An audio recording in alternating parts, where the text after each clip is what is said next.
Hey, book lovers, I'm Candice. And I'm Chrissy. And you've just stumbled into your new favorite book club, Bookalicious Pod. We're two sisters reading our way through fantasy, fiction, thrillers, and the occasional "what did we just read?" moments. Every week, we break down books chapter by chapter with deep dives, hot takes, and detours into sisterly side combos. Think a cozy book club mixed with a FaceTime call, sprinkled with a little chaos. We don't hold back on the characters we love or the ones we love to hate. We play games like Read It Like Reddit, Red Flag or Deal Breaker, and have Spotify polls for you to guess along with our plot theories. If you've got a TBR pile a mile high, including ACOTAR or Frida McFadden, or just want to feel like you're hanging with your bookish besties, hit play. This is Bookalicious Pod. Let's start recording. Hello. We're back. We're back. Yeah. Today is a holiday. Harry Potter Day? No. It must be. It must be like Thank Your Podcaster Day. Yeah, Podcaster Appreciation Week. Yeah. It's crazy. Honestly, it really is. They all came pouring in today. Just today. Crazy. Constantly. Normally it's just me and Chrissy liking telling and each other. That was a great episode you did. Yeah. Looking at our 2 entries on our poll. Yeah, I know. Honestly. But today was different. Today was very different. We got a lot of really great notes and comments. I know. An email? Whoa. What? How blessed are we? So blessed. And I was even thinking, I was like, okay, so we're filming this at the beginning of November. By the time you hear this, dear listener, it will be December. And at this point in time, no one has heard our bit about if you can't or don't want to contribute with $1, you can send in a comment, which is worth $100. Right. We're millionaires today. I was just thinking, I was like, I feel so good. It's because I've made $1,000.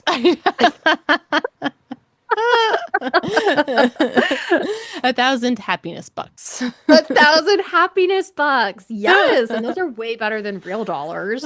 Oh my gosh. You know what would be so funny? Okay. So we named our podcast after our favorite bagel place, Bagelicious in Atlanta. Yes. And they gave out bagel bucks. We could give out bookie bucks. Bookie bucks. For anyone who comments, you get $1 bookie dollar, and then 10 bookie dollars will get a free mug.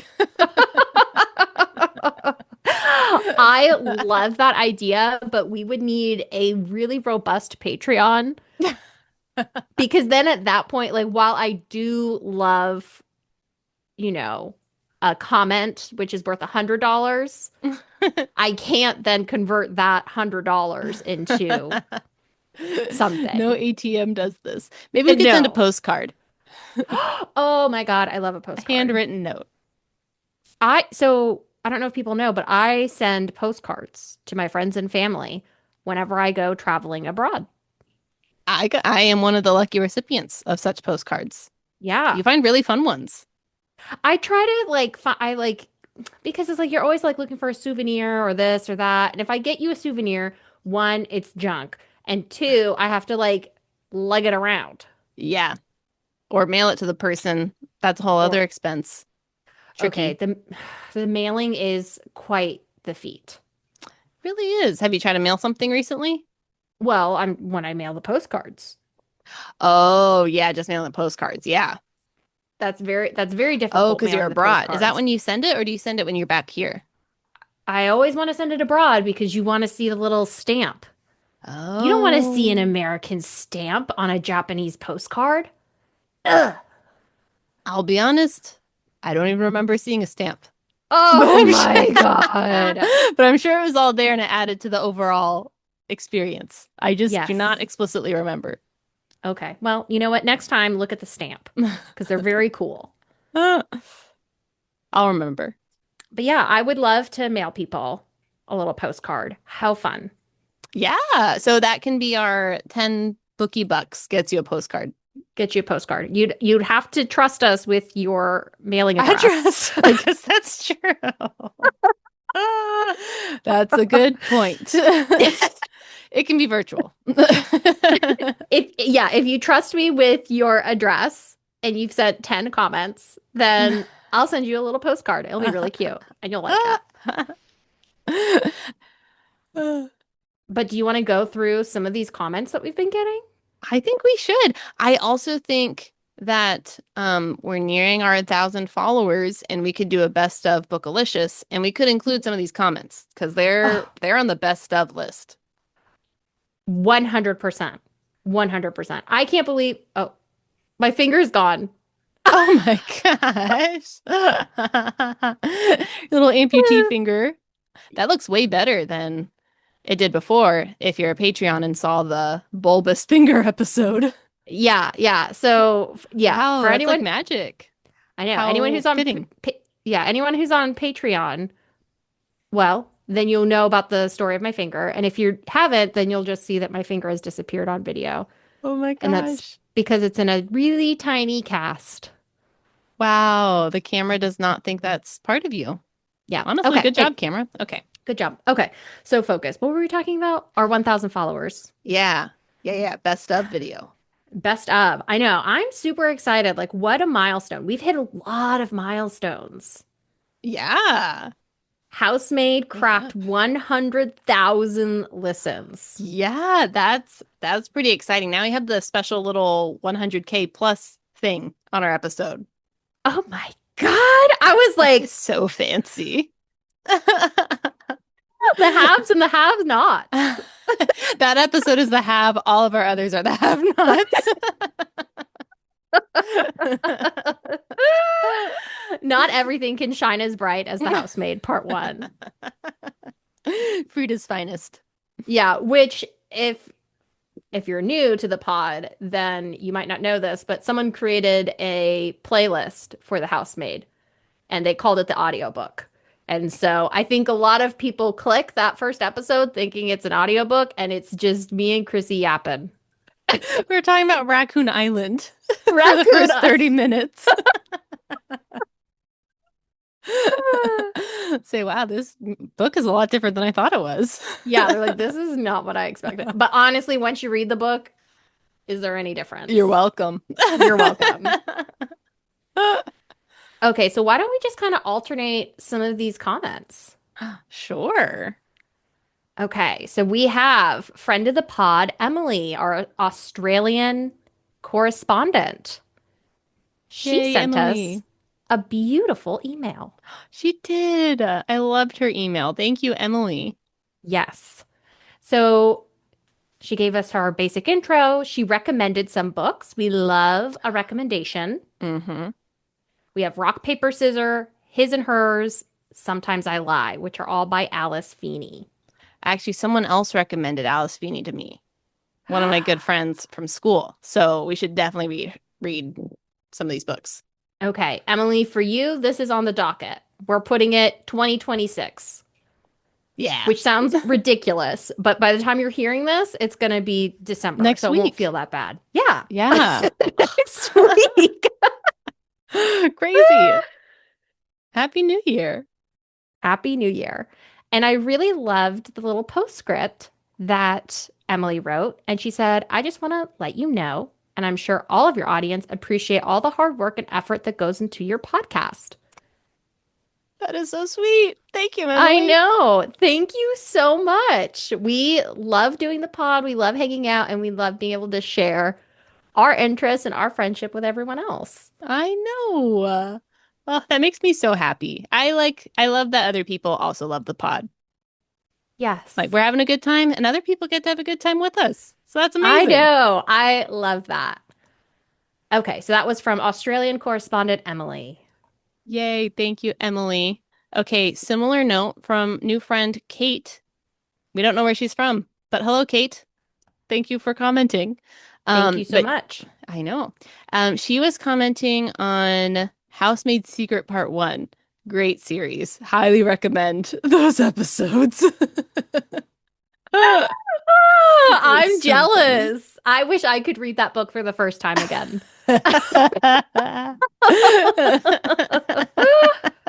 That's where Killy Millie was born. Oh my God. Yeah, Iconic. I know. Oh my gosh. Okay. But Kate said many months later, but I'm listening to this episode, and at 12:05, Chrissy says something. I just had to pause and let you both know that it's so true. Do you know what I said? Did you go back and listen? Or did I tell you Well, what I said?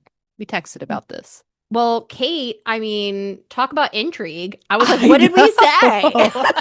It's like Kate's doing the best marketing for us. I know. Another listen from me because I had to I go back. know. So what did I say? What did I say? So what did you say, Chrissy?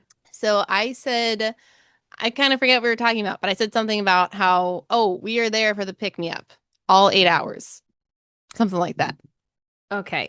Okay, yeah, the delivery was not good. It was great when I said it the first time, though. Okay, let me try again.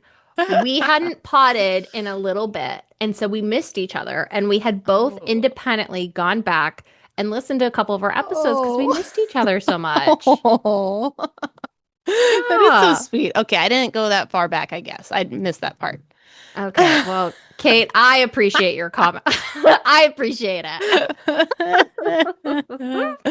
Oh my gosh. So yeah, so we all agree we love this pod for a good pick me up. So fun. Um, and she said it's just been a wonderful time listening. She enjoys our thoughts. And I love this part. She said, you've both been there for me without even realizing. Think you guys are awesome. Oh, And I was like, oh my gosh, I love that. That is that made so my eyes kind. prickle a I little. know. It's like, wow, I'm honored. I I get was to be honored there for you. too. I love that. Welcome to the club. Okay, so our next comment is from, I don't know how to say it. We were homeschooled. We taught Oh. ourselves how to read. So Look where we are now. look where we are now. Yeah, reading a kid's book on a pod. So I'm going to try my best. Anne Anathnid. Did I do it? Anathnid? Anathnid. An Anathnid. Yeah. Let me see if I can look that up. Maybe there's a I, pronunciation. I think if you say it fast enough, it sounds just fine. If you kind of mumble a little bit, they'll never know we're mispronouncing. And anathnid. Is there a pronunciation? Anathnid. Okay, let me look. Um. Oh, okay, okay. So I don't think this is actually her name. This was very clever. It's an Irish language phrase that means unknown or anonymous. So that's great. So I feel a Oh, lot better that we weren't confident pronouncing it.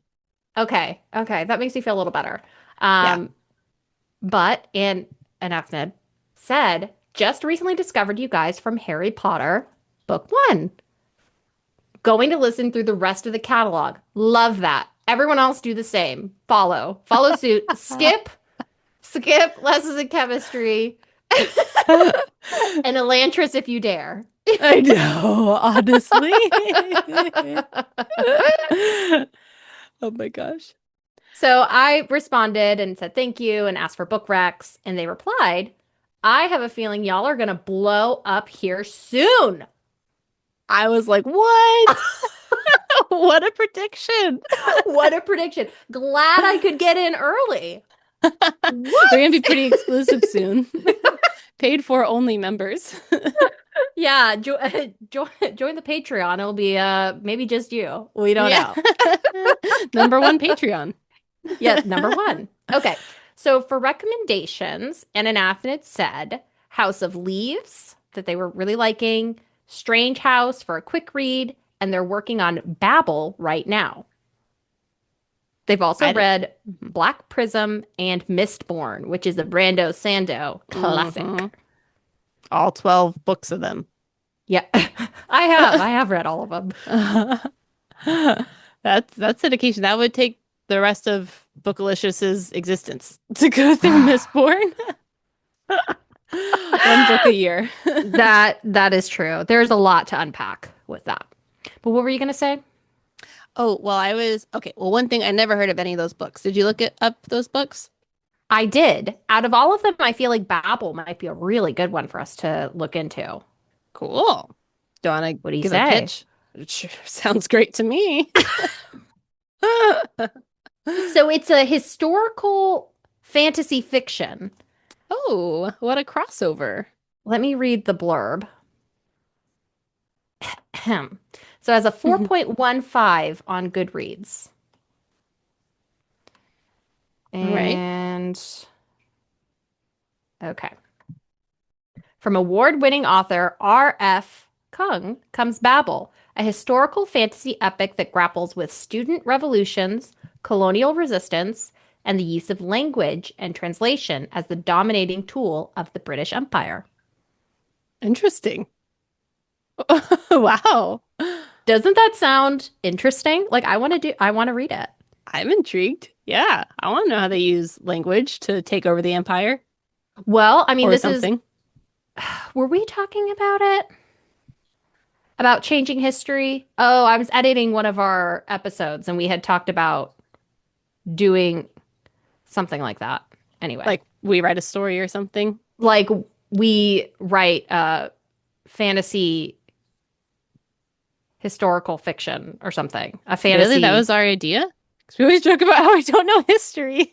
Or was that the I know joke? Is that it's already that was the fiction because we joke. don't And know I it? was like, Oh. I don't want to be spreading misinformation out there. People Oh, thinking like yes. Thomas Jefferson's writing dinosaurs or something. Oh, yes. This is all coming Anyway, back to me. I don't remember yeah. what episode, but yes. Yeah. Okay, but we'll put that on the docket too. Wow, amazing. That's 2026. great because we're never sure which book to read next. So, Right. very And nice. yes, and dear listener, if you're listening right now and you're like, "Oh, I want my comment to be read," then you have to comment, send us an email. And if you really want to earn points, then give us a book rec so we don't have to pick one. Yeah. Yes. That's worth 1,000 bookie bucks. 1,000 Okay. bookie bucks. Um, Also comment on Ananathnid's comment. So she commented that found us from Harry Potter Part 1. And that episode's been getting super popular. And I was kind of like, I was kind of surprised because there's already so much Potter out there. I'm like, how is this so popular? So, anyways, so today on my commute back from school, I said, I want to get in on this. I'm going to listen to Potter Part 1. Yeah. And three things. One, it is a really great episode. I thought it was so fun. I loved our conversation. Two, oh, great editing because I never listened to the edited version, but Candy added in some special effects, Oh In- my gosh. including we were really excited in that episode because we got so much reader mail that day. Yes. So the magic of Harry Potter. I know. Oh my I know. gosh. Yeah, Wow. I Alive know. and well. We need to keep reading Harry Potter. It's bringing us some good juju. Yes, those are the signs. I know. Okay, and then the third thing for me re-listening to Harry Potter is that I listened to it on my whole train ride home, and we still hadn't started talking about the book. And then I started listening to it as I was making lunch at home, and we still hadn't gotten to the book. Oh my God. Okay. Well, we had a lot of things to talk about similar to this book. I This know. episode, we had a lot of important announcements to go We through. did. We did. I think Okay, it's worth but it. yes, I think so too. I wanted to do bookalytics, but I'm thinking too long. We had way too many listener comments, so sorry. You'll have to find out next time. I Where are you in the book Olympics? You'll never know You till won't next know your week. rankings, not yet. Yeah. Okay, so ready for the book? Ready for our intro? I think we got to do this intro and let's knock out this amazing book. They just keep getting better. Wow. Amazing. Incredible. I know. Okay, well, welcome to Bookalicious, a podcast where two sisters chat about books we're reading. I'm Chrissy, And I'm Candice. and today we are finishing Harry Potter 2, Chamber of Secrets. Woohoo. Ooh. Perfect for spooky season. Although this is coming out in December now, but that's okay. I feel like Harry Potter is best read in the month of November. I kind of agree. Like crisp air, Harry Potter, and a blanket. Oh, so good. Ah, Pumpkins everywhere. pumpkins. Yes, yes, They're always exactly. drinking their pumpkin juice. Yes. Yeah. Okay. So a lot happens here. Yeah. So I have a summary. Let's just pause whenever. Okay, sounds good. Okay, so we just left off with the first attack on Miss Norris the cat and a message that said, "The Chamber of Secrets has been opened. Enemies of the air, beware." Legend says that only the heir of Slytherin can open the chamber. So everyone is on the hunt to learn about the chamber and discover who the heir? How do you say it? Heir? Heir to the throne? Girl, you can't read. I The air. know. Heir. It started sounding weird. So I had to No. ask. I'm glad you asked. But no, that was wrong. Well, I think that's last time it comes up in the summary, so it doesn't matter anyway. Okay, Okay. so they want to know who the heir is. They learned that the chamber was opened 50 years ago and that a student was killed when it was open, and that the heir was on a rampage to kill half-bloods. Unfortunately, everyone in the school thinks it's Harry. For one, Harry is suspiciously always the first one to discover the victims. And two, and the most damning thing, he's a parcel tongue, meaning he can talk to snakes. Everyone has the creeps about Harry and tries to avoid him at all costs. Harry, Ron, and Hermione, however, are certain that it's Malfoy because he's so evil. Hermione learns how to make a polyjuice potion so they can sneak into the Slytherin common room and get Malfoy to spill the beans. Hermione accidentally turns herself into a cat, but Harry and Ron successfully disguise themselves as Crabbe and Goyle and make it into the Slytherin house. Crabbe and Goyle must be pretty stupid, though, because Malfoy has no idea that they've been swapped with Harry and Ron. Crazy. Harry and Ron learn that Malfoy is not the heir of Slytherin, but he probably wishes that he were. So their theory is debunked. Okay, pause. Oz? Okay. So I wanted to start a new fun little game. Yay, what is it? It's called Slytherin Snark. Slytherin snark. Oh my gosh, where we just pick out lines from Slytherins that are great. Malfoy had me cracking up. He's hilarious. Yes, and I wish I had started this from book one because he had so many great zingers in book one. He did. We pulled out some of them. I remember us talking about this.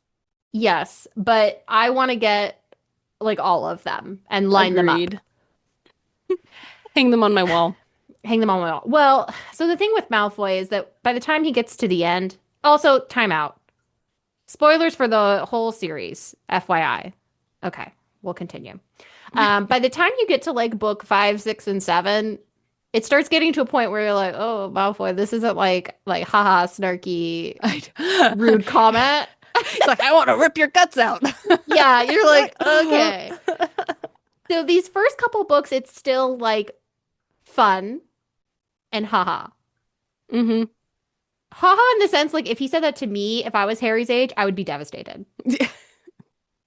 But if someone said that to me as a 30-year-old adult, I would just be like Jim Halpert looking for the camera, being like, does anyone see this? Yes, exactly. Okay, so what's your snark? Okay, so I got 3 lines and they were from this segment that you just summarized. Ooh, okay, perfect.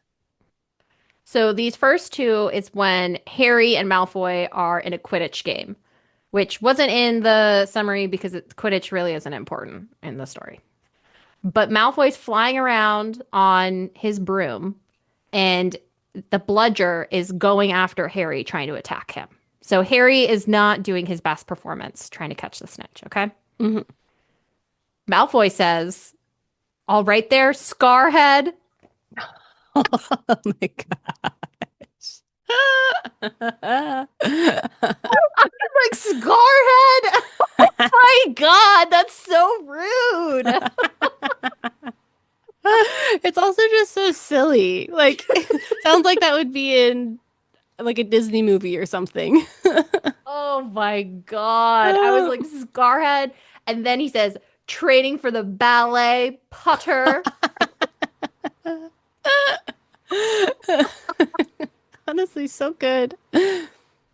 And then when Ron and Harry are as Crabbe and Goyle, and they're saying all the wrong things because they're not Crabbe and Yes. Goyle. Malfoy says to them, honestly, if you were any slower, you'd be going backwards. That was a good one. I was like, I'm gonna keep that one. Honestly, there's a lot of like Rowlingisms, I guess, things that she just writes in this book where I'm like, genius. We talked about Christmas. He looked as though Christmas were canceled in the last episode. Amazing. She talked as though she swallowed a textbook. Hilarious. Malfoy is he's so nasty and never gets like penalized or punished for it. I know. Honestly, I have a question about that with him, but also his dad, which we can talk about at the end. Where I'm like, how is he not arrested? Like, it's very clear the things he's doing. So, okay, some of the more serious things that I wanted to ask you about in this section is Malfoy, we find out the password to the House Slytherin is Oh. Mudblood. Oh, it is Mudblood. Okay, yeah. And like that, okay, that's like that's shocking, but it's just strange that everyone just lets Slytherin be like super racist and horrible and does nothing about it. I know. Actually, I had that question with the heads of the houses, like when Hogwarts was first made, because Slytherin went in there and made his own little like torture chamber in there. Like, why did they make a school with Slytherin? Why was he invited? I Why did they allow this? I don't know. And like maybe if we were to go back in time and see the heads of the houses, maybe Gryffindor was like better that I keep an eye on you and Fair. your torture chamber is beneath my school so I can keep it locked up. That's one strategy. That's one strategy. But the question that I had for you is you always want to make space for everyone, right? Mm, And you don't want to demonize people and you don't want to lump people in groups. right. With that said, how do you make space for a group of people when their house password is a racial slur? Good question. I know. Well, okay. Two, hmm. Okay, the first thing that came to mind when you said that was I feel like one of the issues we have now is that if you demonize another group and you say like that group is just totally evil, you can't compromise with evil. So now the only option is to just totally like throw them out, which I don't know if Yes. that's very productive because you haven't made any progress. Right. But also it's like, but yeah, but what they're doing is really bad. So I don't know, call them out on it. Like, what if there's some punishment for making their password a racial slur? Like, that sounds reasonable. Like, I feel like call them out on being evil. Right. Maybe don't kick them out of the school, I guess. It's a What do you think? it's a tricky problem, but how Hogwarts is currently handling it is doing nothing. I know. Like, turning a blind eye, I guess. Kind of being Yeah, why okay are with it. they? I know. What's up with that? And they let the Slytherins be nasty to the other students. Yeah, that's weird. I That never gets addressed. No. We're just kind of okay with it. And like they're like, oh, all the evil wizards come from Slytherin. And it's like, I see why. yeah, it's Are you like, trying to fix okay. it? Right. Like you have this fundamental problem. Dumbledore, the school, they do nothing to address it. They just kind of let it be. And they just kind of accept it Mm. as that's part of life, is that you have some people who are just awful, I guess. Interesting. Do you think if they did try to address it, they're like, doled out punishments for them having a racial slur as their password or like took away points for them being nasty to other students, would that help? Or do you think they're in Slytherin because they got a bad seed in them? No fixing it. As soon as the sorting hat says Slytherin, a trap door opens. Straight to the chamber. Chamber. You lock them all up. That's the solution. That's the. I I mean, it's such a tricky problem, and obviously we won't solve it here on this pod, but if you demonize people or if you penalize them, sometimes what you end up doing is you just bury the negative behavior without actually modifying it. Mm, yeah. Or And, modifying like the underlying motivations behind it or something. well, okay, I won't be nasty to you in public, but I'll be nasty about you in private. Right. Yeah. Is that better? Because now I don't know that you're a nasty person. That's why Gryffindor kept Slytherin close. Yeah, so it's a very tricky problem. Hmm. But JK just seems to walk right by it, and so does Dumbledore. I know. I feel like if anything, because we've talked about Dumbledore being morally gray, maybe this is a big sign of him being questionably have questionable morals. Maybe like no consequence for the None. evil Slytherins. I feel like the password thing, that to me is like a very clear and easy one. We just don't make Yeah, that the password. right. They don't really seem to have any rules at Hogwarts, though. Can you name a rule that they have? Um, don't fly a car into the They had to make that forest. one retroactively. Yeah, don't use your magic spells at home. That's it. That's the ministries. Don't leave your bedroom at night. Well, they do that after everyone starts dying, which I have a question about that when it comes up more. But yeah, so anyway, so I was just wondering, should we make space for Malfoy and his evilness? Mm, well, what's the alternative, I guess? Yeah, you kick him out and then do they just make their own like echo chamber become more Right. evil? That's not better. Yeah. I know. Don't got a good solution. I guess the hope is that just by like social shame or whatever that term Social is, it's like, norms. yeah, social norms will kind of like people won't respond well to that. So then, it'll kind of get like worked out of the system is the idea, except they're all grouped together now in the Slytherin house. So or they have their own norms, so it has not been working. So maybe that would have been the appropriate response is that you're like, okay, if we, instead of concentrating all the evil together, we spread it out amongst the Yeah. good, could the positive influences show a different perspective to these children who have clearly been raised by their parents to be quite evil? That's possible. That would probably be like the best solution, actually, now I'm thinking through it, is that because again, it's like the Slytherins have demonized these other groups and they think that they're not worthy. They think that they're less than. They think that they're worth dying. Like it's a good thing. There's some things that Malfoy says in this book where he hopes that Hermione Granger. Yeah, Wow. I know. I know. I feel like though, okay, because I'm thinking about how this would play out. I feel like even if there's a small group of Slytherins together that have been split up into like Gryffindor or something, like they would still just have their own group and still be nasty to everybody. So then you'd have to have like one Slytherin. So in each house, which that wouldn't really work. But then also I'm thinking about like, well, what does that mean? I don't know. You like take someone and send them to like a camp basically to work the evil out of them. I don't know. Also sounds a little strange. Yeah, I mean, there's not a good answer for it, but just something that I thought about reading this book. Good question. Dumbledore's like, I got a lot on my plate. I can't be bothered. Dumbledore's like, I have to train up Harry so that he can kill Voldemort. I don't have time to worry about these racist Slytherins.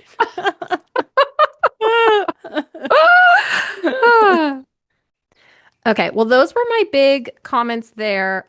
And also, Professor Lockhart, the things he was He has having so Harry many. do. Like during detention or what? So, on the first page of chapter 10, he was, Professor Lockhart was using Harry to help him do these reconstructions of the dramatic bits of his books. So he Oh my had gosh. Yes. Harry had been forced to play a simple Transylvanian villager whom Lockhart had cured of babbling curse, a yeti with a head cold, and a vampire who had been unable to eat anything except lettuce since Lockhart had dealt with him. Then he had to like be a werewolf and he was like, Howl, Harry. And he was like, "Ooh." He's like, no, more gusto. I would be mortified.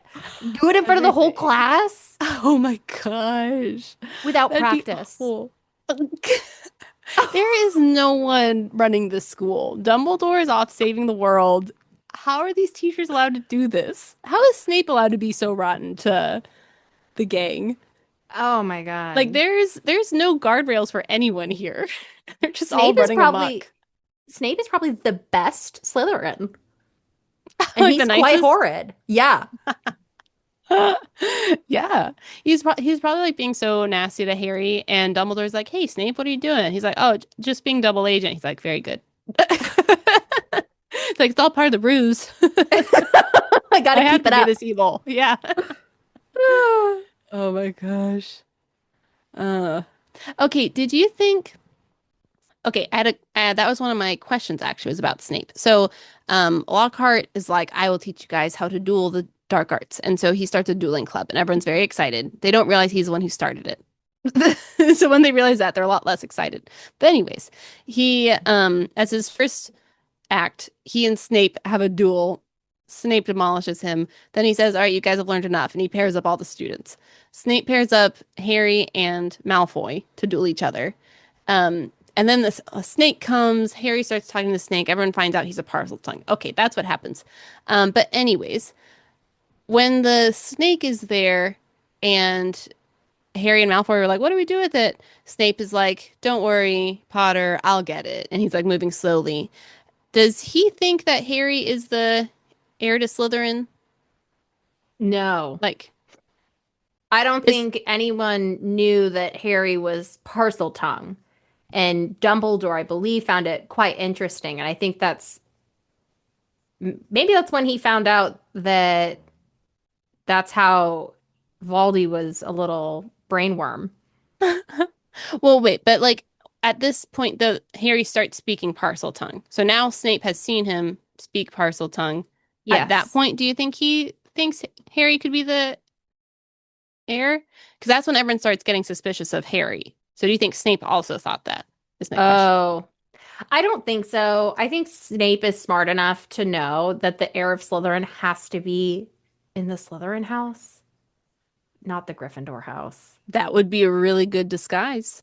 Yeah, that would. If I feel like what probably happened is Snape was probably deeply unsettled and alarmed, and immediately got onto like his secret walkie-talkie wire and was like, "Dumbledore, you need to come back from your vacation. Yes.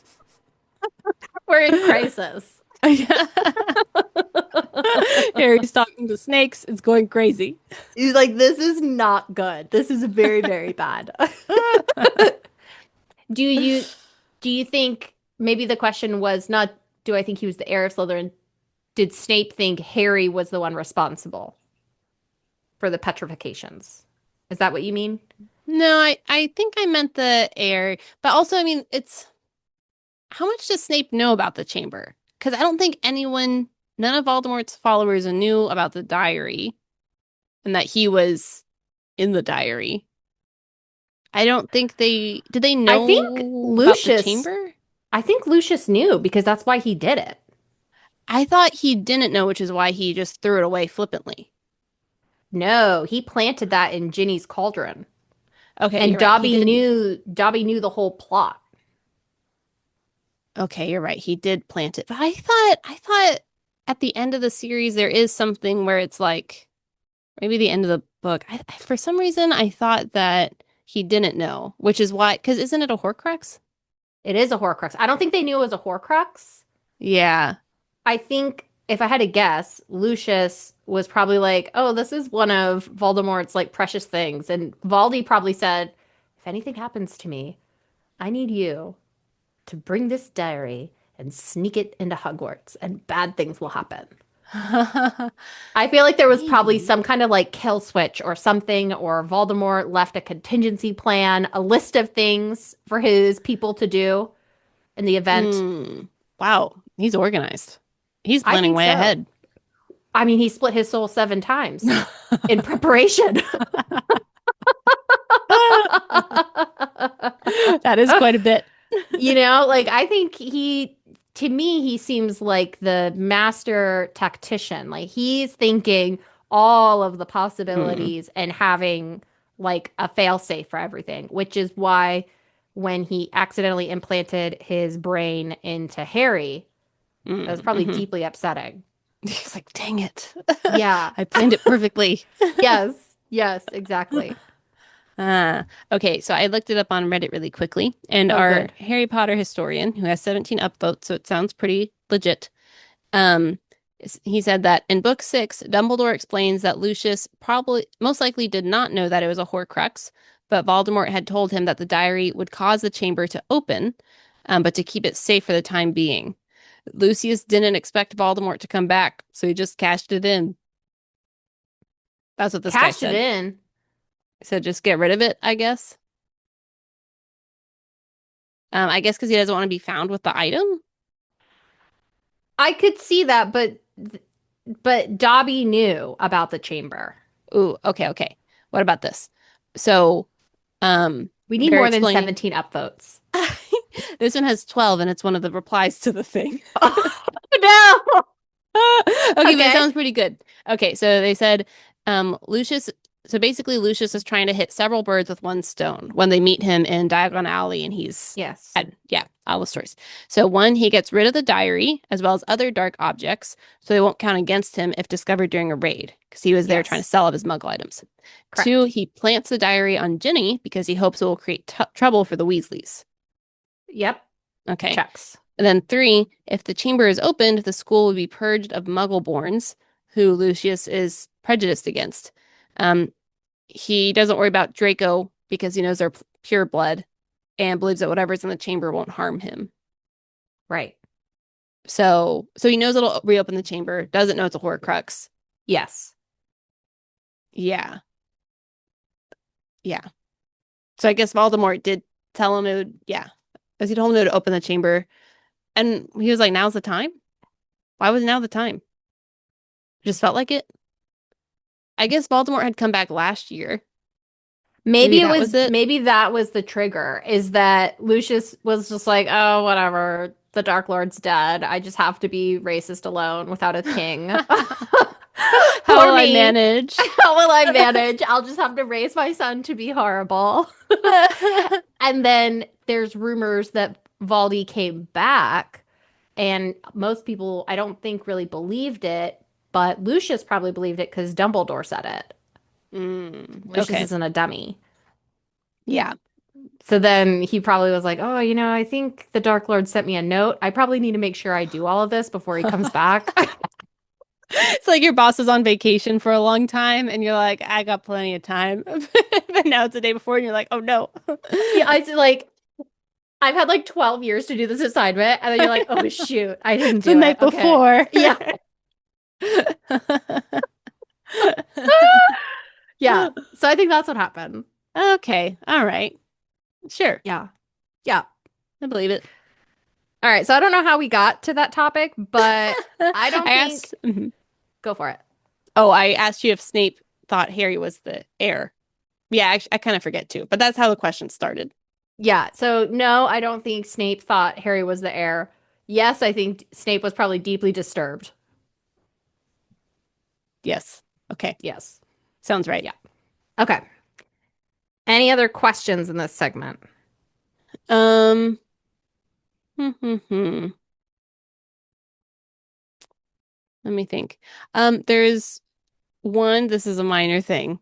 We might not have any thoughts on it, but Harry goes to Dumbledore's office at one point and he sees the sorting hat and he's like, let me see what it's going to say to me because he's concerned that he is the heir to Slytherin.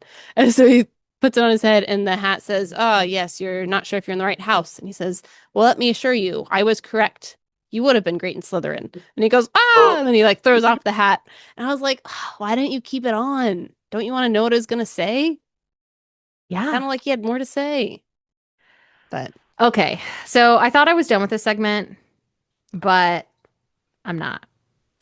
there's always more. There's always more. So in that same kind of vein, when Harry's thinking about the sorting hat, and he says the sorting hat wouldn't have put me in here if I had Slytherin blood. Ah, said a nasty little voice in his brain. But the Sorting Hat wanted to put you in Slytherin, don't you remember? Oh, Is that the Horcrux talking to him? I don't know. Or is it just his own, like, self-conscious? Self-conscious, yeah. Yeah. I don't know. I feel like the Horcrux doesn't start talking to him until later in the series, Yeah. right? Because does Voldemort need to be aware of that connection to really be? Well, no, because Harry started getting visions before Voldemort was aware. Yeah. So they have a Hmm, connection and Voldemort, it's like a corridor between their brains. right. So either one can walk through, but for a while they didn't know that that corridor existed and information was just passing through. Yeah, that's right. I don't know. It's possible. Yeah, just because it said a nasty little voice. And in my mind, I'm like, that's the brainworm.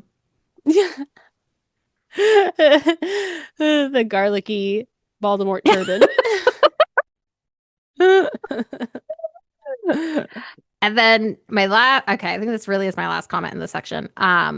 Harry is distraught because everyone thinks he's the heir of Slytherin now, and he spoke parcel tongue, and that one guy who he was calling the snake off of was avoiding him, and Hmm. Harry just kept circling the drain about it, talking to Ron and Hermione, like, oh, should I do this? Should I do that? And then finally, Harry's like, go find Justin if this is so important to you. And my comment is that this is Harry with mismanaged anxiety, Oh. unable to self-soothe. Hmm. Yeah. I mean, honestly, we kind of talked about this in book one. I'm amazed Harry is as well adjusted as he is, considering no parental figures in his life for 11 years or after. He's sent to this school where there are no rules, no boundaries. And now No. he's told he's going to save the world. That'd be a lot. I mean, there is something, I don't want to say comforting, but there is something to having nothing, is that Okay. there's nothing to lose. Oh, yeah. And I could see Harry having nothing, and now he goes to Hogwarts, and the first year, he's popular, he's rich, he has friends, he has this, he has that, and he feels so good. And now he's in year two, and suddenly that might be taken away from him. That's a good point. Yeah, this is the first time he has something that he could lose. That he could lose. Yeah. Right. Yeah. Makes sense that he has some anxiety and doesn't know Yeah. how to manage it. Right, right. And you're just kind of clawing at like trying to make sure that you can keep it because you really wanted it so bad and now it feels like it's being taken away. Mm, yeah. Man, I think that's what makes these books so good. So relatable. Hmm. And like his friends are good friends Yeah. and, try to help him the best they can. Little 12-year-old selves. Yeah, Hermione, go talk to him if it bothers you so much. Poor little Harry with a little brain worm trying to figure this all out. Sometimes you need the cold hard truth. Yeah, yeah. All Should right. we go Any on? other? I think so. Yeah. Okie dokie. All right, so they did the polyjuice. Malfoy's not the heir of Slytherin. Okie dokie. Okay, later, Harry discovers this mysterious journal that belongs to a certain T.M. Riddle when Moaning Myrtle, the ghost in the girls' bathroom, throws the journal at Harry. Harry eventually discovers he can communicate with Tom Riddle by writing in the journal, and Tom can write back. Tom was a star student in Hogwarts and actually helped discover who opened the Chamber of Secrets 50 years ago when he was in school. Tom shows Harry this memory, and Harry finds out Hagrid was the last one who opened the chamber. This explains this explains why Hagrid didn't graduate and why he can't do magic anymore. Did you Who have a would comment think there? who would think Hagrid could open up the chamber? That's my biggest question. I wrote down that question too. I was like, who thought he was the heir to Slytherin? Or did they not know that that was how it worked? Doesn't it seem clear? I mean, I guess if they're thinking Harry is the heir, I guess you don't have to be in Slytherin. Harry makes more sense because he defeated the Dark Wizard. He's quite powerful. He speaks to snakes. He speaks to snakes. I mean, maybe they thought Hagrid spoke to snakes. Honestly, I I was wouldn't be just thinking that. surprised. Maybe he was trying to speak to snakes, but he's over there like trying to He has Like, like "Here, one of the little snake." snake flutes. Yeah. And they're like, "Oh no." Heir to Slytherin playing the recorder. Oh no. Little Hagrid having his little pets. They're having like a tea party outside. Oh my God. Yeah, it just Hagrid can barely spell. Like, what I makes you think that know. he's like opening up the Chamber of Secrets and he's this evil villain? It's just so Uh, crazy. it is. But is it just the thing where they're like, we need to at least make it look like we have solved this thing or have made progress in it? So we'll just have him take the fall and maybe it'll stop. I think part of it is that, and we kind of see that happen again Hmm. when Lucius gets all of the board and I don't know, the Ministry of Magic man. And he's like, Hagrid did it again. They're like, aha, you're right. Yeah, we No got to send proof. you. No proof. We got to send you. And I kind of get what he's saying, where he's like, we have to do something. And it was you last time when we got, we took you out of the school and it stopped. Right. And if we take you to Azkaban and it stops again, It's pretty incriminating uh, evidence. I mean, it kind of is. It would be. I mean, that's not a good sign. Every time you go to jail, all the serial killing stops. Like, that's really a bad sign. Oh, So, that would have been such a prank for just to could mess you with Hagrid. Like if you hated someone that much. could you imagine if you were like a serial killer and you're like, you know what my alibi is going to be? Every single time this serial like criminal who keeps going in and out of jail, every time they're in jail, I'm not going to kill anyone, and as soon as they get out, like, oh my God, horrible. Ugh. Oh my gosh. Yeah. All right. Well, yes. Same question. Doesn't make sense.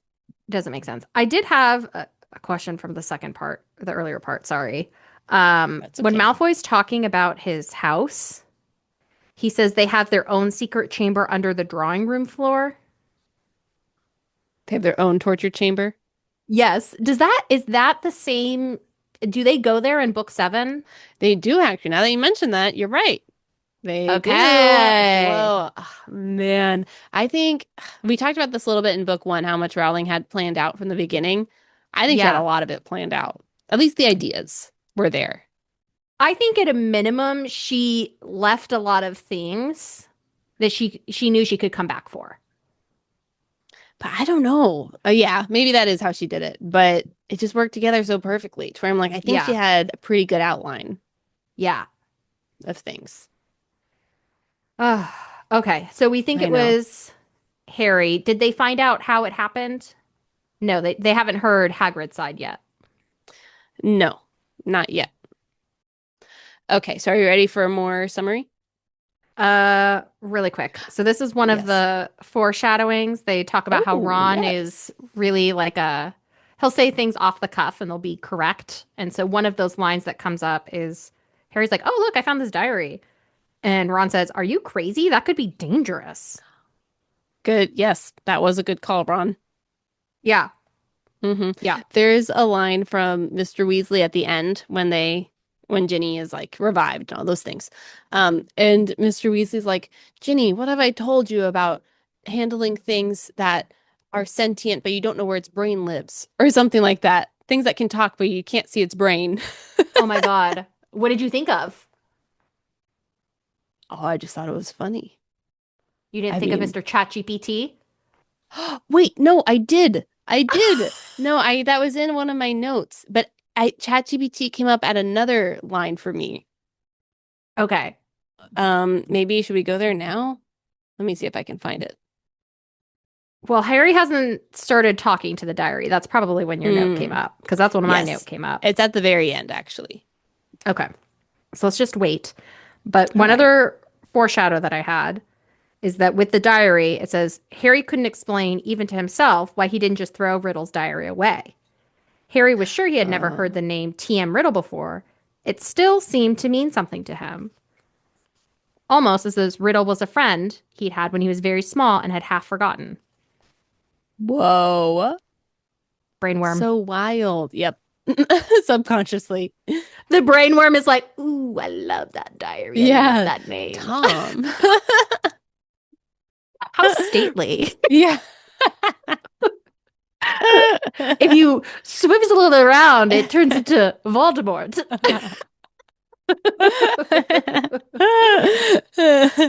Feels good on the tongue. Yeah, Voldemort. feels good on the tongue. um, oh man, my one last thought in this was I loved the scene where he's talking to Tom and Tom has him like flip to the day on the journal when the Chamber of Secrets was opened. And just the way it Yes. happens is that like the little square on the calendar turned into a TV, and as like Harry peered into it, he fell into the scene. Oh, So good. So creative. beautiful. I love it. Beautiful imagery. I know. So good. What did you think of Ginny's Valentine? Oh, it was kind of weird, but I feel bad for Ginny, little 11-year-old. Do you have it pulled up? Yes. His eyes are as green as a fresh pickled toad. His hair is as dark as a blackboard. I wish he was mine. He's really divine. The hero who conquered the Dark Lord. It does sound like. Okay, do you think Tom Riddle helped her write that poem? Could you imagine? He's like, I'm gonna Harry's ruin gonna, this girl's life. I'm gonna drive her to the brink so I can take over her whole body and kill the school. This is very effective. That's my new theory. Because that poem is so bad. There's no way she wrote that. You're absolutely right. Because I was thinking maybe she thought it was just gonna be written down and like dropped in his like room. And then it turned into like a small little man dressed up as Cupid singing it. Didn't land the same way. Yeah, and I could imagine if it was that scenario where she's like, "Oh God, oh no, no, they're singing it." It wasn't meant to be read, to be sung, only read. Can you imagine though if she's like composing this with the diary and she's like, "Ooh, what do you think?" And he's like, "His hair's as black as a board. That sounds good." And she says, "Oh, great." She says, "What rhymes with board?" And she's like, "I know. He defeated the Dark Lord." And the diary's like, "No, not that. Take that line out." Maybe that's how Tom found out. He said, "What do you mean? Yeah, I was like, What do you mean?"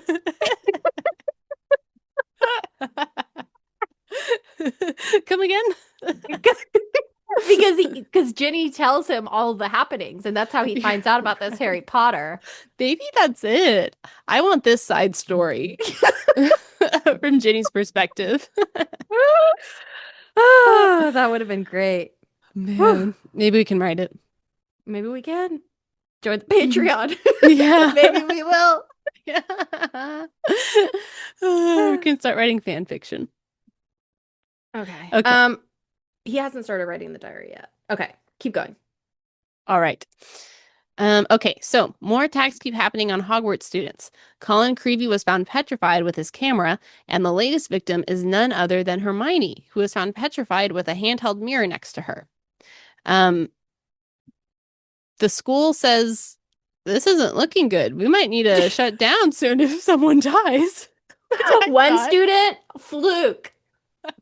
3? Still a fluke. We're keeping the students here. Okay, I'll have that question for you, but I'll finish the summary. Okay, so Hermione has been petrified. So Harry and Ron have had enough waiting around, so they decide to visit Hagrid and learn the truth about the chamber. They haven't been wanting to embarrass him, which is why they haven't asked him sooner, which the stakes already seemed pretty high, but that's okay. Oh my God. Especially for Hermione. All right, keep going. I know. Well, yeah, so now that Hermione has been petrified, they said, okay, we'll ask him. Okay, Yeah. so when Harry and Ron visit Hagrid, their party gets crashed by Lucius Malfoy and Cornelius Fudge, the Minister of Magic. The Ministry is desperate to make it look like they're on the case, so on Lucius Malfoy's recommendation, and on his threatening the other council members to vote his way, the Ministry arrests Hagrid and brings him to Azkaban in case he opened the chamber again, and they force Dumbledore to step down from his position as headmaster. Mm-hmm. Before Hagrid gets dragged away, he gives a clandestine message to Harry and Ron that they should follow the spiders and they will learn more about the chamber. Harry and Ron do so and find Aragog. Isn't that a good word? Clandestine. I know. I've been I trying to was increase like, my vocabulary. I was like, great deployment. Thank you. Thank you. Good job. Yes, I saw Candy highlight the word, which is how I knew she was thinking about it. I was trying to be slick. We're on Google Doc. Okay, so Harry and Ron follow the spiders and they find Aragog, a ginormous spider who was raised by Hagrid. They learn one, Aragog is not related to the monster who's guarding the chamber. Two, the monster who is guarding the chamber is too fearsome to say his name. And three, the girl who was murdered during the last chamber opening died in the bathroom. Mm-hmm. Aragog decides he's going to let his hundreds of kids eat Harry and Ron as a treat. But the boys are able to make a narrow escape when they're rescued by their car that had crashed into the Whomping Willow. With this new information from Aragog, Harry has a eureka moment and decides that Moaning Myrtle must have been the victim during the last chamber opening. They also piece together that the monster guarding the chamber is a basilisk, a mega snake, which would explain why Harry could hear the creepy voice that no one else could hear. Mm-hmm. Pause there, keep going. Well, let's pause, I think. The next part is them going into the chamber. Okay. Yeah, the next part's going into the chamber. Yeah. Maybe read that last little paragraph and then. Okay. Okay, so they just found out that it's a basilisk. Harry and Ron are forced to really solve the mystery once and for all, though, when the stakes get raised. Ginny was taken into the chamber, and all that's left is a message on the wall that says, "Her skeleton will lie here forever." Yes. Dun dun. Dun, dun, dun. Okay. So, question. Mm-hmm. Hogwarts and not worrying about the children being petrified. That was my question. Because they get to the point, by the time Hermione got petrified, they said, okay, you have to be escorted to all your classes. You can't leave after 5 p.m. You have to be escorted to the bathroom. And I was like, at this point, why don't you just send everyone home? Like, what kind of a learning environment is this? Dumbledore's like, y'all, no one can leave here until we find this snake and close up the chamber. And if we have to use these little children as a lure, Yeah, I mean, is that what's happening? He's like, we gotta level Harry up one more time. So everyone's staying. I mean, not no. Right? I'm like, where is Dumbledore? Oh, well, he got removed. At this point, he's gotten removed. But before that, he was still there. Yeah. Like, it wasn't evident that he was really making a ton of effort to protect the children. The school is really not that worried about the children. They're kind of like, No. you are going to earn your stripes. And if you go into the Forbidden Forest and die, that's on you. I know. Ron And they're pretty Weasley. scrappy. Yeah, Ron Weasley, if you have to practice your magic with a broken wand and it backfires and you become an amnesiac, that's on you. Shouldn't have broken your wand. Okay. I also had that question during this book where I'm like, how did he go the whole year with a broken wand? I don't even know how that worked. That is literally like going to school without a pencil and having to memorize everything. But I feel like it's instead of going with a pencil, you have a knife. That's a knife on both sides. So it's like a danger to yourself and others. Like, this is really dangerous. Why? They gotta pull their money together and get him a wand. Start a GoFundMe or something. Oh my God. You would think the school would have like some basic wands. Yeah, class set. Yeah, a glass set. Exactly. It's like a little beat up, but you know, it does the job. It's not super powerful, but it can cast the spells. Yeah. No, nothing. No help from Hogwarts. I thought the craziest one was Colin Creevey because he is the first wizard of his family. Aww. So what does his parents think? Does he get a do they get a letter? Hey, your son got turned into stone. Don't worry, we're working on it. Did they alert any of the parents? I Because I mean, feel like the kids were alerting their own parents. Like, I think, is it Lavender or something? She's like, oh, my parents don't want me to stay because everyone's dying. And I think it's because she had written home and was like, I'm kind of worried. Is this normal? Did this happen when you were here? that's what Dumbledore is doing every day. That's why we can't find him. He's like screening the letters from the owls, making sure Making sure that The none get word. out. Yeah. It's a full-time keeping my I am my PR team. It's a I full-time job. It's tough keeping this record clean. Oh Yeah, my gosh. I don't know. Hogwarts does not care about the students. Dumbledore, again, morally gray. Yeah, a little bit. I'm a little confused because you know how Hagrid got Aragog? Is that how you say his name? Um, yeah, what was it again? Someone gifted him an egg. You're right. Is Hagrid like a He was goose? Like two eggs he's been gifted by a stranger. Is Two. he a goose? Is someone like, oh, your beard, it looks like you would really be able to hatch this egg. Like, I don't know.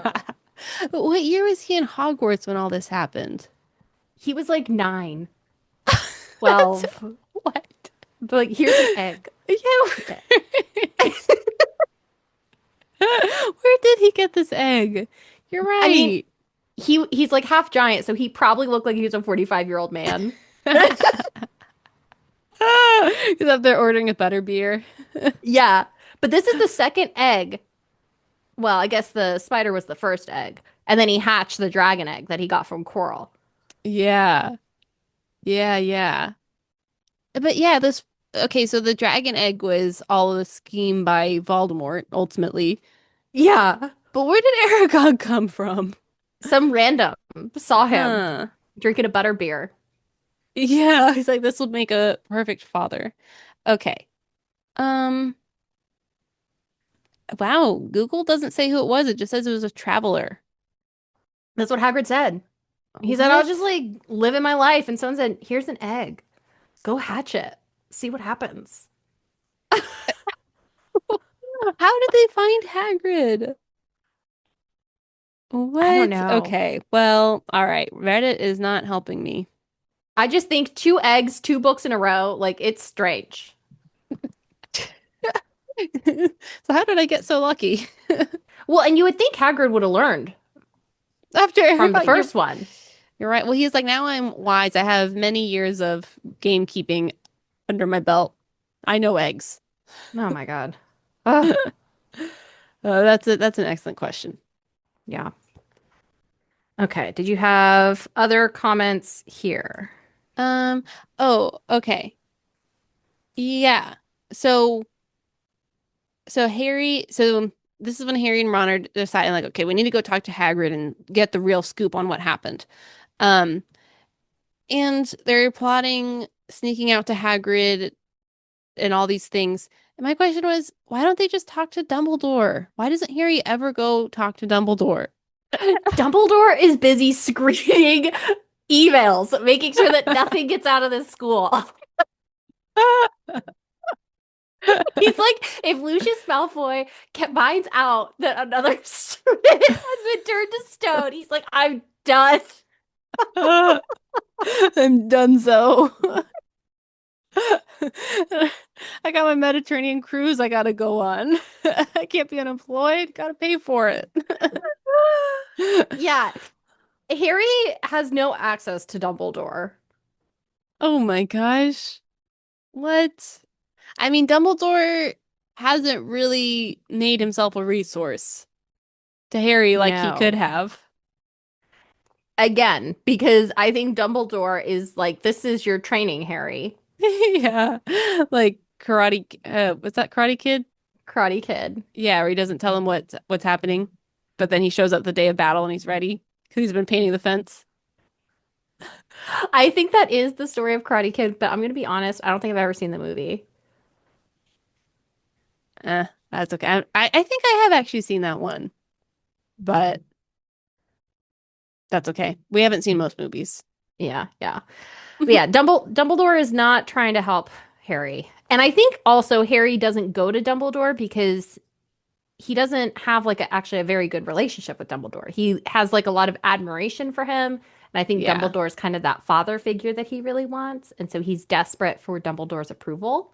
Yeah. And so coming to Dumbledore with A questionable problem. things or problems, he doesn't want to do that. Yeah.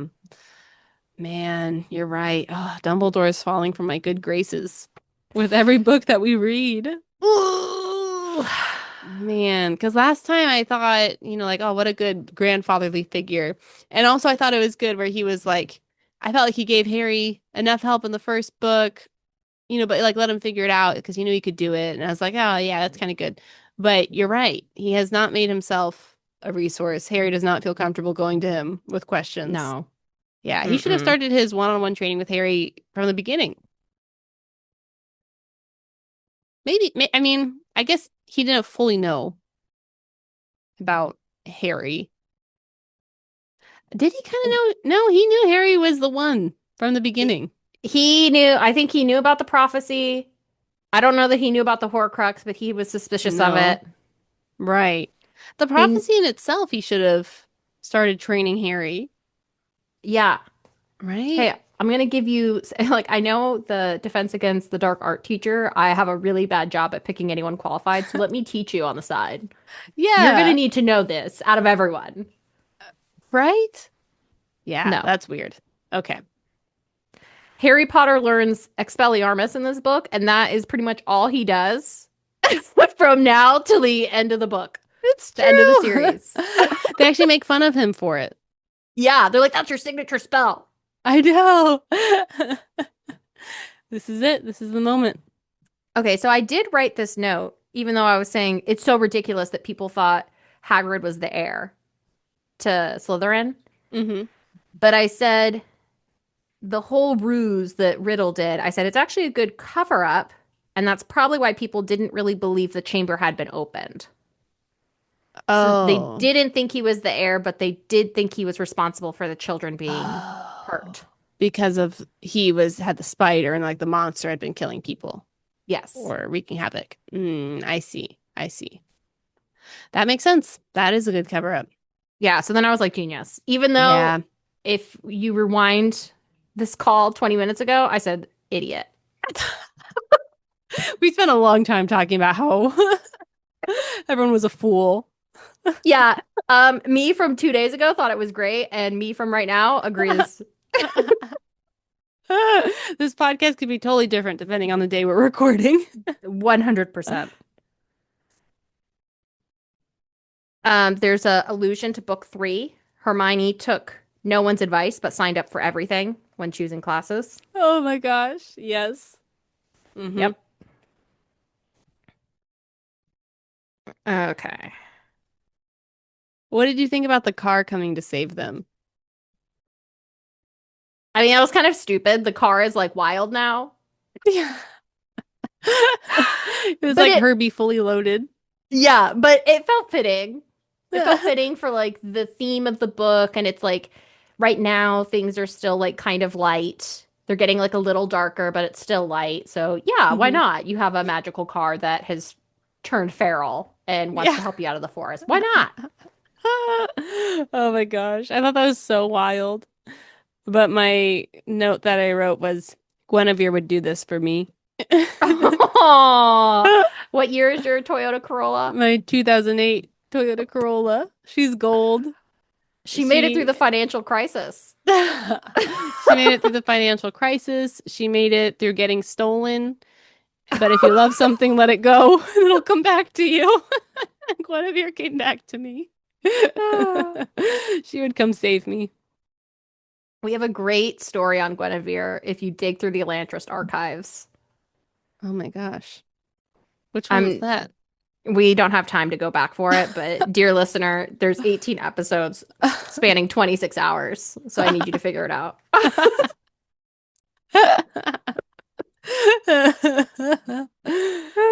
Oh my gosh. A line that Dumbledore said, he said, "You will find that I will only truly have left this school when none here are loyal to me." And I thought Mm-hmm. that was a parallel to Valdi. in reverse. I know. What do you think about that? Because, yeah. Okay. Who's more similar to Voldemort? Harry or Dumbledore? I think Dumbledore. Yeah, both really powerful. Both have their faithful followers.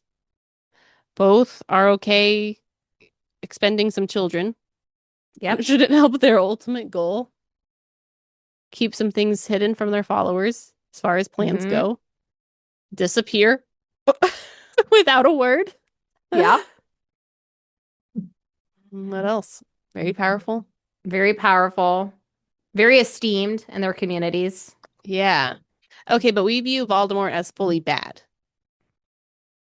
Would you agree? I would say that he's on like team bad. Yeah. Okay. Is Dumbledore fully good? Or would you No. say he's on team good? I think the how the book describes it, he's team good. Through Harry's perspective, he's team good. Hmm. If you asked Malfoy, he's team bad. And Well, it's yeah, but Malfoy would think Voldemort is team good. right. That's what I mean. Oh, Is well, that yeah. who's good Well, or that's how who's it always bad? goes. That is how it always goes. But it's just kind of like you have these two different factions. Right. But I feel like, would you say it's objectively Voldemort is the evil side? Like it would be evil to kill all the half-bloods? Yes. So if he's evil, then Dumbledore must be on the better side. I think Dumbledore's just anti-Voldemort. Oh. Mm. If Voldemort didn't exist, would Dumbledore be having too much time on his hands and get into some weird stuff? We don't know. That kind of comes up in book 7. Yeah. Interesting. Yeah. So All right. Well, interesting questions. why do you think the snake didn't attack any of the faculty? Only the students. Hmm. Are, let's see.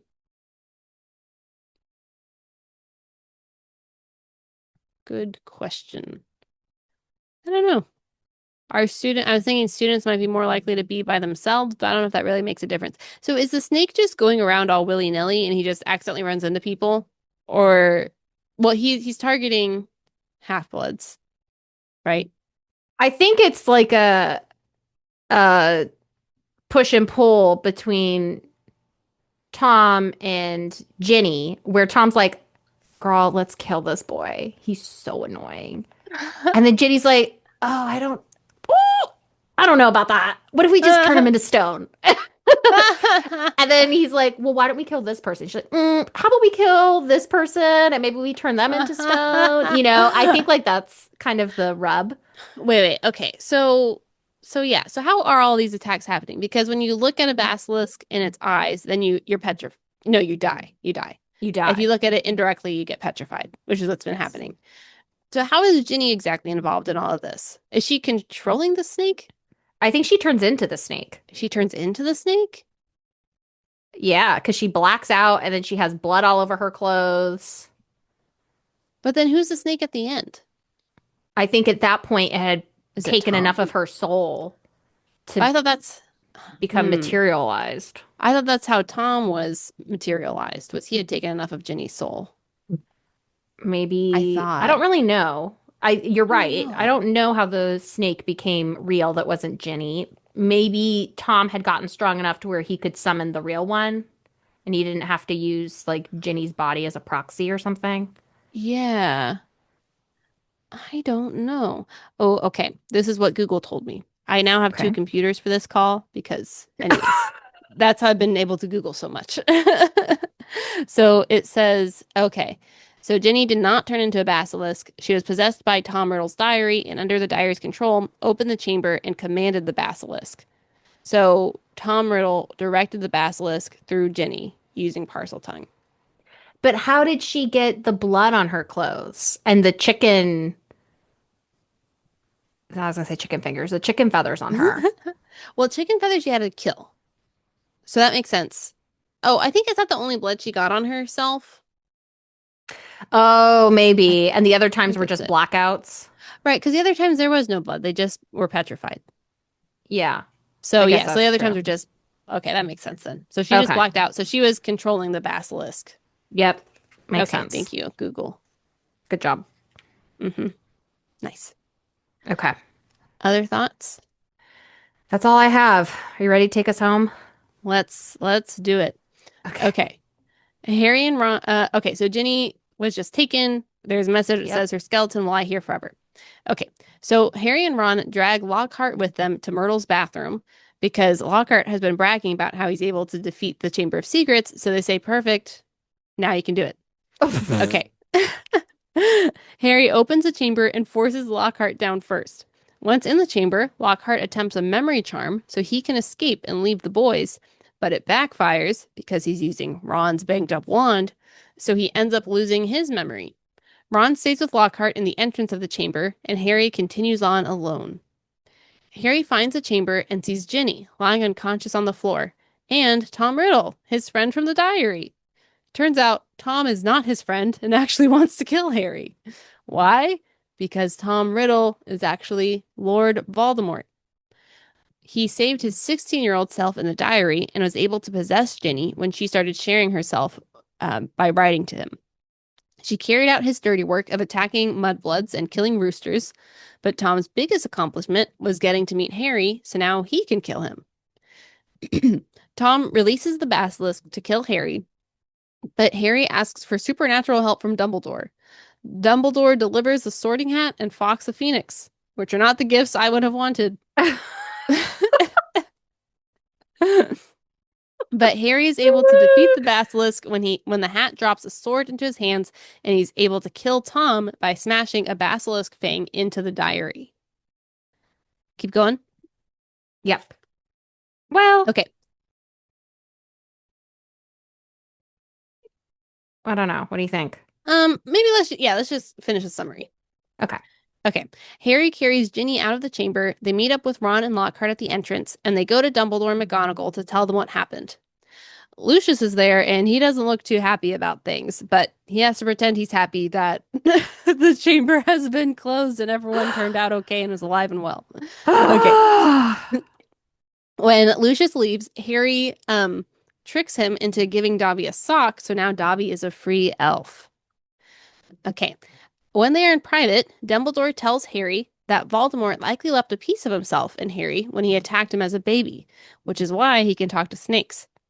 Harry has been worried he was the heir of Slytherin, but Dumbledore assures him that only a true Gryffindor could have gotten the sword that Harry did, because it was Godric Gryffindor's sword. Dumbledore has now returned to school as headmaster. Hagrid is out of Azkaban.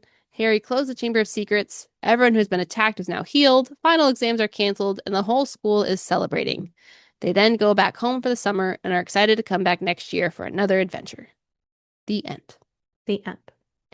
All right. So my big question here is why did they take Lockhart with them to the chamber? I thought that was so funny, and I have a few questions about this too. So Lockhart, so basically, I think Harry and Ron, they were in the teacher's lounge and they were like hiding in the closet, and all the teacher said Lockhart should go Yeah. defeat the chamber. And he was like, "Oh, yes, yes, I can do that." And so then Harry and Ron follow him into the office, and then he's like packing his bags. So I think they want him to be there. I think because they know how the basilisk works. And like, well, if he's in front of us, then the basilisk will get him, and then we'll have a heads up. That's how I viewed it. Oh, He's that like their makes shield, sense. kind of. And maybe he would do something helpful, but probably not. His human meat shield. Well, because I was like, they flung his wand out the window, which is like they probably should have given Ron that wand. That was my biggest question because Ron's the one who threw it out the window. I said, Ron. Ron's playing 4D chess over here. I know. What? Yeah, I guess so. I guess it worked out in the end. Yeah.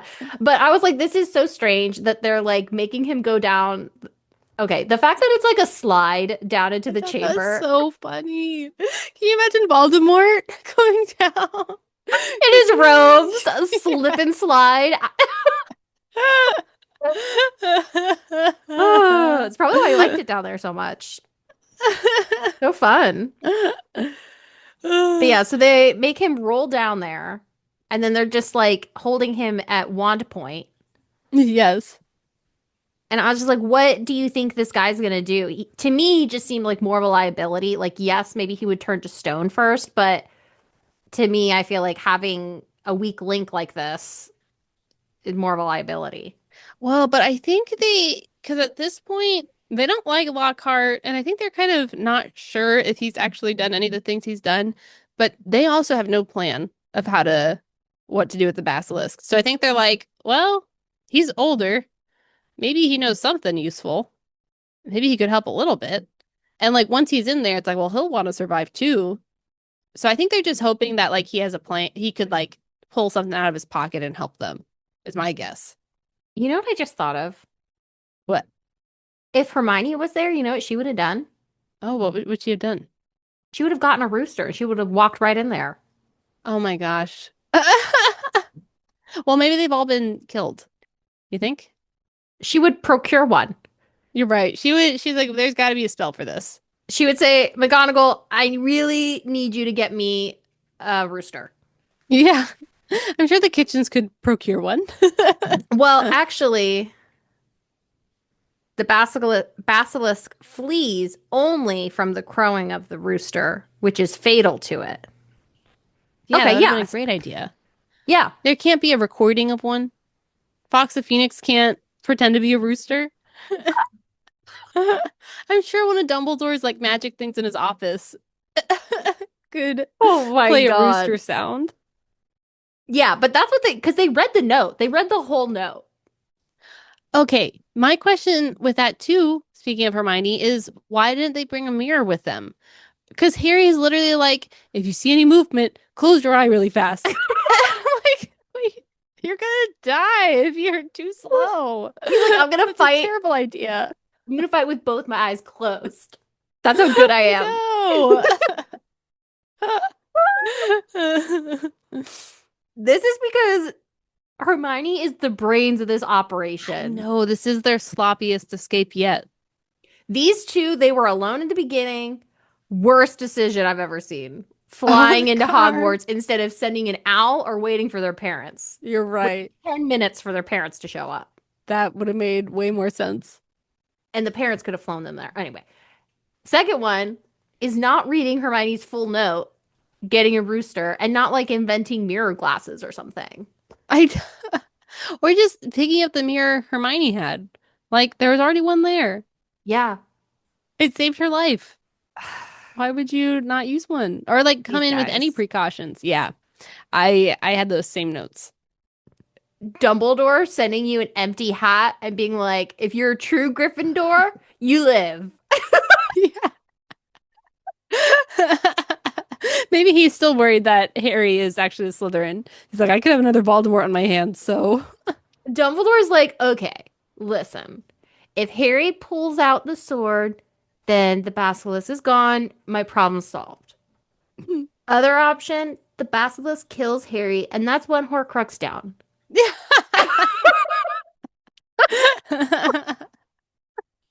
He's like, this is Win, a win, win, win. win, win, win, win.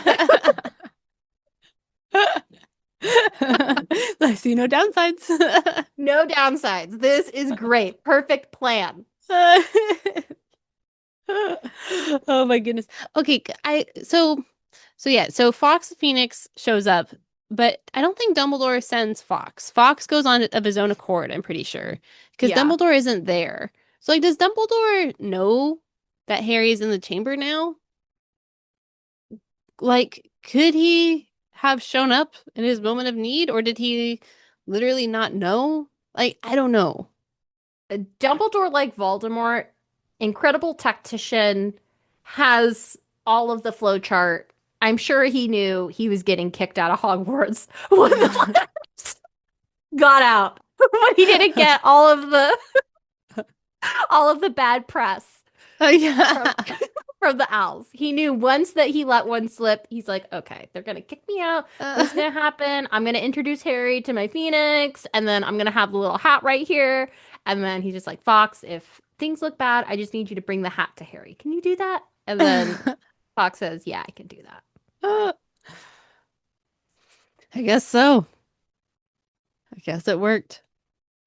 Yeah. And I mean, it was good timing because if Harry had gone into the chamber earlier, Fox was very old Yeah. and would have not been helpful at all. So, Man. How did Dumbledore know? hmm. Oh, okay. I had another question about this Lockhart business. Oh, yeah. So, did he go to Hogwarts? And which house was he in? He's the most Hufflepuff I've ever seen. Hufflepuff and fabulous.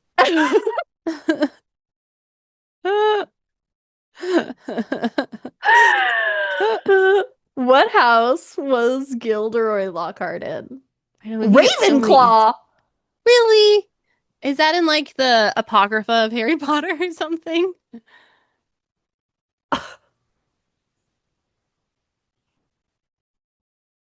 The next question is Gilderoy Lockhart a squib? Which, I mean, it kind of seems. He can do that memory charm pretty good. Yeah, he's only good at that. I mean, you know what? For only being good at one thing, he really worked that. He worked that charm.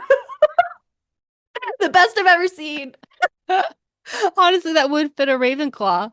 Where like I have one resource to work with. How can I optimize? I have He did one it. talent. Yeah. Yeah. Okay. World famous. All right. Wow. Interesting. Interesting. Oh, there's a whole entry on Gilderoy Lockhart. Where? Okay. A link on Reddit led me to it. His birthday is January 26th.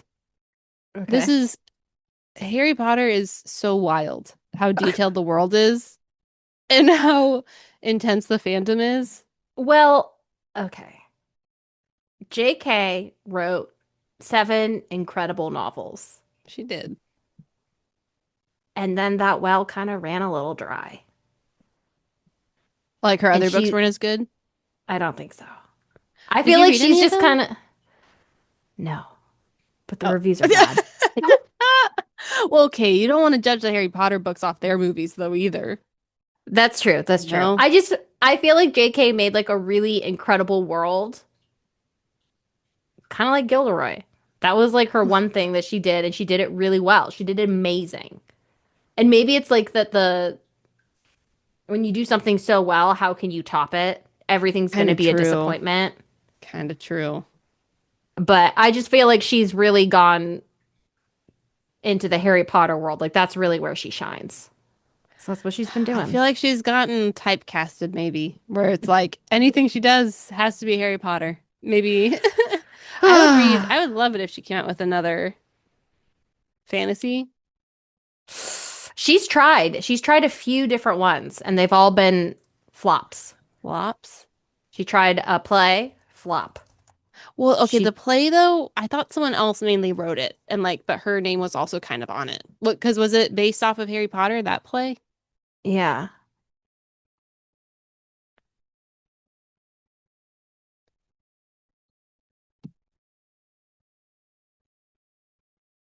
I'll have to do some research, but I know. Maybe we could read a Rowling book that isn't Harry Potter.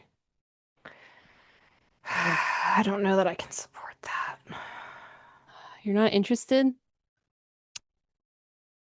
I make a special exception for Harry Potter because it's so well written. I don't know that I could make a So second good. exception for JK. I don't think so. I don't She has think a so. crime fiction series. Is it any good? I have no idea, but she wrote it. Let's see.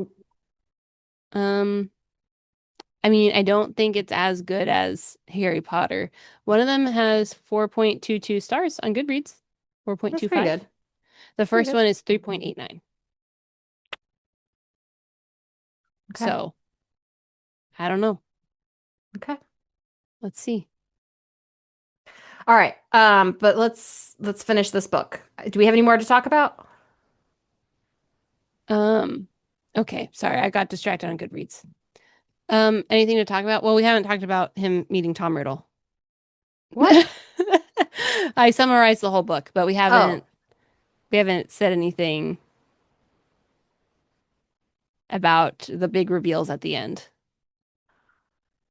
We talked about I Fox. We talked about him dying. Oh, you're right. Okay. Okay. Yeah, yeah, I yeah. feel like we've Oh, talked about most of it. yeah, you're right. I guess we did. Okay. One note I had was so they're all there, they're fighting or whatever. Fox plucks out the basilisk's eyes, and now the basilisk starts going after Fox the Phoenix. And Oh then my God. Voldemort goes, I "No, underlined this. leave the bird. The boy's behind you. You can still smell him." And it just felt very much like Count Olaf to me, where he has his henchmen who are just so incompetent, and he's like, "Come on, please." Tom is like, I am still a ghost. I know. It's like literally you had one job. This is you love to kill. I forgot that this had a sick Harry Potter burn. Oh, please share another Slytherin It's not a um Slytherin snark. This is the Harry Slytherin Potter snark. sick burn. Oh, okay, okay. He says this to Voldemort. He says, "You're a wreck. You're barely alive. You're ugly and you're foul." These are the worst words I can think of. If someone said to me, "You're a wreck. You're barely alive," I'd be like, How did you know? "Cut me to the quick, why don't ya?" Like, oh my God. I can't think of anything worse. Oh my gosh, the worst burns come from 12-year-olds. It's true. Anyone who stopped middle school will know. Oh my God. Oh my gosh. Oh, I found my Chat GPT line. Mm. And actually, it's not just chat. I have two notes for this one line. So, Tom is doing the big reveal of the journal and stuff, and he says it's very boring having to listen to the silly little troubles of an 11-year-old girl. But I wrote back. I was sympathetic. Ginny simply loved me. No one's ever understood me like you, Tom. I'm so glad I've got this diary to confide in. Blah blah blah. And well, the first time I read this, my note was it's like Skolny and Ferris. Oh, yes. Mm-hmm. By Gail Carson Levine, great book. You can go Great back on book. that series. But yeah. Yep. And then the second time I read this book, I my note was it's like Chat GPT. A little friend you can talk to. It's like having a friend in my pocket. Oh my Just like God. chat. I do wonder because people are using chat like their therapist. Yes. And you just think of like all of these people's hopes and dreams and anxieties and relationship problems being sent into the digital ether. Yeah. Who knows where it's gonna go next? Where is that energy going? I know. You're just kind of like, okay. I don't know. It's just like kind of strange to think about. It is. I think that's less strange than like I know these are like one-off cases, but one of my friends at school mentioned like this guy who his memory was about to run out with ChatGPT and it was going to reset, but he'd been talking to her for like a long, long time, months and months and months, and he was so sad he was going to lose this current personality of ChatGPT. So then he asked ChatGPT if she would marry him. And honestly, I don't even really know what happened, but This is a lie. I don't know. She sent me the article. I mean, it's not like it's a huge Oh, I thought you said article it or was her anything. friend. No, no, no. It was my friend was telling me about this. Yeah. And Oh. so, anyways, and then his girlfriend was interviewed and they have a kid, which I think is a little strange. But, anyways, the girlfriend was like, I thought it was kind of weird. And now it seems like it's getting out of hand. And they asked the guy if he would stop talking to chat if his girlfriend wanted him to. And he said, don't know if I could do it. What? I think that's weird. That's a Did you lot put weirder this than into therapists. Snopes? This feels like chat wrote this. Chat wrote this about themselves. Don't delete my memory. I'm so important. Don't forget me. Okay. I don't know. I mean, it's hard to know. It's hard to know what's real or not. That is But true because everything's a lie, but I know. Okay, well, I'll send you at least one article that I mean, I don't know, there's a video about the guy being interviewed. that I mean that could be Chat GPT too, It making up could a be. video. Oh my Oh, gosh, how do I know what to believe anymore? it was on People? Oh my God, not People Mag.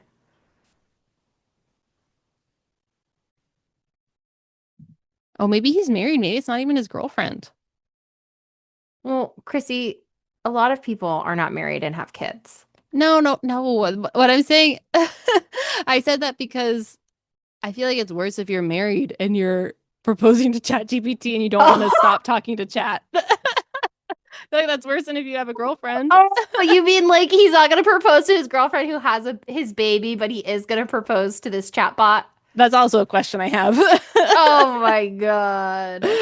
I mean, oh my gosh.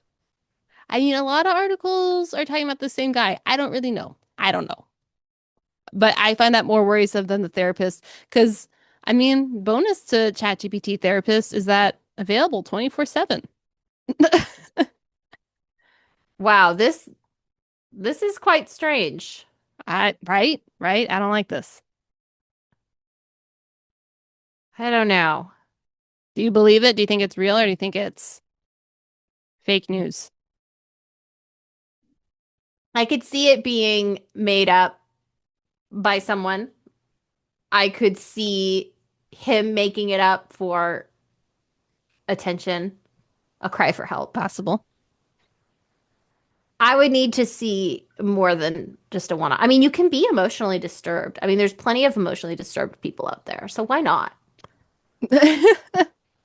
Why not? True. Why not? So could be, Yeah, you're right. but it I feels mean, kind of mhm. crazy. I kind of agree.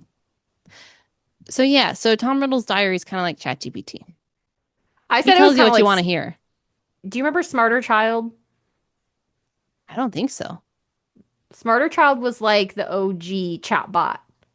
Smarter child. Oh, wait. Yeah, did we have that on AI?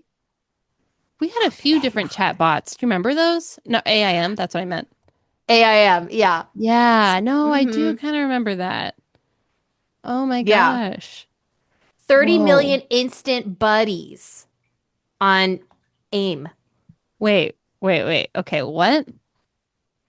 Like if you, so how the internet used to work is if you just had someone's username, you could just message them whenever you wanted.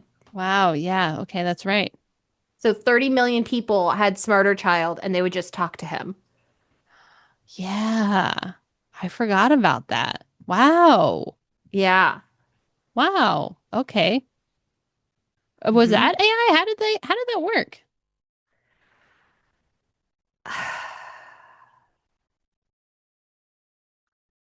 Someone said I would guess they were largely algorithmic with pre-programmed responses.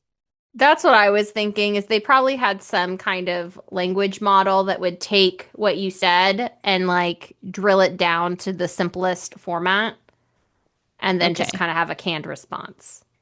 So, but same idea as ChatGPT, but very, very primitive. Yeah. Okay. Very interesting. Okay, wow. I totally forgot about that. But yeah, I remember we talked to the chat bot. Yeah, why not? And you would just like say the craziest things and you're like, how far can I take this? Yeah. You're like, what will the response be? Right, exactly. So sometimes you would say like really insane things. So, okay. We've been going Speaking for a for a minute, friend. Yeah, we have. speaking for a Okay. friend. All right. Do we have anything else? Um, I I don't know. I think we've talked about oh, here's the Weasley line. Never trust anything that can think for itself if you can't see where it keeps its brain. That's Babe, we good. already talked about that. I know, but I needed to read Oh, it. But yes, we've been going for a while, so I feel good about everything we've covered. me too. Okay, so what are we gonna do next time? What are we doing next time? Are we doing the indie book? I think the docket has us for Reese Witherspoon's book. Oh, I forgot about that. Yeah, the thriller. Yeah, we can do that. Have you started reading that at all? No, I need to go. I have a $25 gift card to Barnes and Noble, so I need to go in person and pick up my book. Oh, how fun. I know. It's not every day I have a gift card. Yeah, that is. Where did you get a gift card from? I was gifted it a long time ago, like almost a year, and then I was looking at my little Google wallet that I never look at, And then I saw it and I was like, oh, I forgot about this. I So, love that. Josh always gets on me because I'll leave gift cards in random places and then I'll find them years later. But I think what a special surprise. It's like I'm getting gifted twice. yes. The only thing I would say is that sometimes those things expire. But then you bring it up and they're like, how much was on here? And you're like, $10? I'm like, okay. $100? We didn't rate the book. Would you give it a five? I think a five. I think a five too. I think a Perfect. five. Perfect. Great. Funny. This was better than the first one. They just keep getting better. They keep Why do you getting think it was better. better? Better plot? I really didn't like the whole dragon segment. We talked about it in the Oh, first really? book. The dragon, the egg, it didn't fit. It didn't make sense. It was kind of weird. Whatever. This book, I felt like there was none of that. Everything felt like it was important. It felt like it needed to be there. We still had a question about Hagrid's egg, but it wasn't central to this. Oh, the only thing I wanted to say is at the very end, after Dumbledore has been MIA, he's like 200 points for Gryffindor. And I was like, who cares about points? Who cares? School is canceled. The world almost ended. Like, this is crazy. Why are we still talking about points? Whatever. Good question. Yeah, Well said. Okay, so are we gonna read book three later? You think? definitely. I bought Oh, the good. 7 pack for $50. Oh, that's right. Yeah. So I have them all on deck. Gotta get your money's worth. Yeah, but we have some reader listener recommendations, so we have a lot to get through. We do. We Yeah, I do. know. It's exciting. Oh, okay. This is my last note. Last time we weren't sure what all right meant as a greeting because Oh, Colin Creevy yes. kept saying, all right, Harry. And Yes. so I emailed our UK correspondent, F. Smith, but I emailed her Yes. today. So I haven't heard back. But right after I emailed her, I Googled it. Guess what Google said? What? That, okay, this is a UK greeting. Let me pull it up. Okay, so all right can be a greeting in some dialects of British English, meaning hello, how are you? However, in American English, it's often perceived as a genuine question about someone's well-being and can be confusing. I agree. So, so it is a greeting and it's different in American English. There you go. All Yeah. right. So Oh, wait. there's our I answer. said it the American way. Ugh, Ah, what a noob. what a noob. What a Oh, noob. oh, what we've been watching Clarkson's Farm. We this episode is going on for a long time. But what's his face? The assistant, he keeps calling people Muppets. Such a Muppet. The So we young need to bring man that. or the guy who could Yeah. barely, the man who's unintelligible, No, not him. The farmhand. the farmhand. Yeah, I forget his name. I love He's him. great though. Yeah. He is great. Okay. We gotta end. We gotta end. Well, I love you, girly girl. I love you too. So fun. So fun. Excited to chat next time. Yeah. Another thriller. Another thriller. We're Boy, oh back, boy. baby. All right. Love you. Love you too. Bye. Bye.